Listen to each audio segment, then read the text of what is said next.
Cashless ದೇಶವನ್ನಾಗಿ ಮಾಡೋಕೆ ಹೊರಟಿರೋ ಮೋದಿ ಪ್ರಯತ್ನ police ಸ್ಟೇಷನ್ನಲ್ಲೇ ಕೈ ಕೊಡ್ತಿದೆ.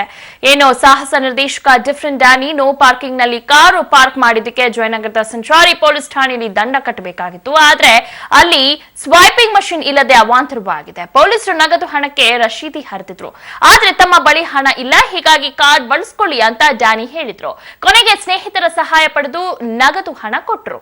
ಅಲ್ಲಿ ನೋ ಪಾರ್ಕಿಂಗ್ ಅಂದ್ಬಿಟ್ಟು ನನಗೆ ಗೊತ್ತೂ ಇರಲಿಲ್ಲ. ಅದು ಬೇಕ್ರಿಗೆ ಹೋಗಿದೆ, ಒಳಗಡೆ ಏನೋ ಆರ್ಡರ್ ಮಾಡಕ್ಕೆ ಬಂದೆ, ಹೊರಗಡೆ ಕಾರ್ ಇರಲಿಲ್ಲ, ಕಾರ್ ಹಿಂಗೆ ಎತ್ಕೊಂಡು ಹೋಗಿದ್ದಾರೆ ಅಂತ ಗೊತ್ತಾಯಿತು. ಇಲ್ಲಿ ಬಂದೆ, ಸರಿ ಈ ಥರ ಕಾರ್ ಈ ಥರ ಹಿಂಗಾಗಿದೆ. ಅದೇ ಸರ್ ಈ ಥರ 1100 ರೂಪೀಸ್ ಕಟ್ಟಬೇಕು ಅಂತ. ಸರಿ ಸರ್ ಓಕೆ ಕಟ್ತೀನಿ, ಪಾರ್ಕಿಂಗ್ ನಮ್ಮ ತಪ್ಪಿದೆ, ಓಕೆ ಕಟ್ತೀನಿ, ತಗೊಳ್ಳಿ ಸರ್ ಅದೇನಿದೆ ಬಿಲ್ ಹಾಕ್ಕೊಟ್ರು ಅವರು. ಕಾರ್ಡ್ ಕೊಟ್ಟೆ ನಾನು, ಕಾರ್ಡ್ ಮಿಷಿನ್ ಇಲ್ಲ ನಮ್ಮ ಹತ್ರ ಸ್ವಾಮಿ. ಮತ್ತು ಕಾರ್ಡ್ ಮಿಷಿನ್ ಇಲ್ಲ ಅಂದರೆ ನಾನು ಹೆಂಗೆ ಸರ್ ದುಡ್ಡು ಕೊಡೋದು? ದುಡ್ಡಿಲ್ಲ ನನ್ನ ಹತ್ರ ಕೊಡೋಕ್ಕೆ.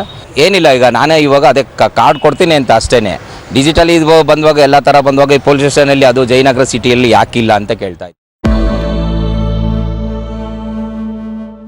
ರಾಜಕೀಯ ಪ್ರೇರಿತ ಬಜೆಟ್ ಆಗತ್ತೆ ಕಾರಣ 5 ರಾಜ್ಯಗಳ ಚುನಾವಣೆ ಅತ್ಯಂತ ಸದ್ಯದಲ್ಲೇ ಅತಿ ಸಮೀಪದಲ್ಲೇ ಇರುವ ಕಾರಣ ಅಂತ. ಆದರೆ ಇಂದು ಮಧ್ಯಾಹ್ನ 2 ಗಂಟೆ ಸುಮಾರಿಗೆ ಅರುಣ್ ಜೈಟ್ಲಿ ತಮ್ಮ ಬಜೆಟ್ ಅನ್ನ ಓದಿ ಮುಗಿಸಿದ ನಂತರ ಯಾವ ಲಕ್ಷಣಗಳು ಕಾಣಿಸಿಕೊಳ್ಳದ ರಾಜಕೀಯ ಪ್ರೇರಿತ ಬಜೆಟ್ ಎಂದು ಆಪಾದನೆಗೆ ಗುರಿಯಾಗದ ಬಜೆಟ್ ಪೂರ್ಣಗೊಂಡಿದೆ. ನಿರೀಕ್ಷೆಯಂತೆ ಕೇಂದ್ರ ಬಜೆಟ್ ಮಂಡನೆಯಾಗಿದೆ. ನೋಟ್ ಬ್ಯಾನ್ ಎಫೆಕ್ಟ್ ಬಜೆಟ್ ನಲ್ಲಿ ಹೆಚ್ಚಾಗಿ ಕಾಣಿಸಿಕೊಂಡಿದೆ. ಬಡ ಹಾಗೂ ಮಧ್ಯಮ ವರ್ಗದ ಜನತೆಗೆ ಮೋದಿ ಸ್ವಲ್ಪ ಸಿಹಿ ನೀಡಿದ್ದಾರೆ. ಆದಾಯ ತೆರಿಗೆ ಮಿತಿಯನ್ನ ಸ್ವಲ್ಪ ಏರಿಸಿದ್ದಾರೆ. ಹೆಚ್ಚಿನ ಆದಾಯದಾರರಿಗೆ ಹಾಗೂ ಶ್ರೀಮಂತರಿಗೆ ಶಾಕ್ ನೀಡಿದ್ದಾರೆ. ರೈತರಿಗೆ, ಯುವ ಜನತೆಗೆ ಮೋದಿ ಗಿಫ್ಟ್ ಅನ್ನು ಕೊಟ್ಟಿದ್ದಾರೆ. ಸಾಲ ಮಾಡಿ ಓಡಿ ಹೋದ ಮಲ್ಯನಂಥ ಉದ್ಯಮಿಗಳಿಗೆ, ಸಾಲಗಾರರಿಗೆ ಅರುಣ್ ಜೇಟ್ಲಿ ಶಾಕ್ ನೀಡಿದ್ದಾರೆ. ಮುಂದಿನ ಎಲೆಕ್ಷನ್ ದೃಷ್ಟಿಯಿಂದ ಗ್ರಾಮೀಣ ಪ್ರದೇಶಗಳ ಮೇಲೆ ಮೋದಿ ಬಜೆಟ್ ಕಣ್ಣಿಟ್ಟಿದೆ.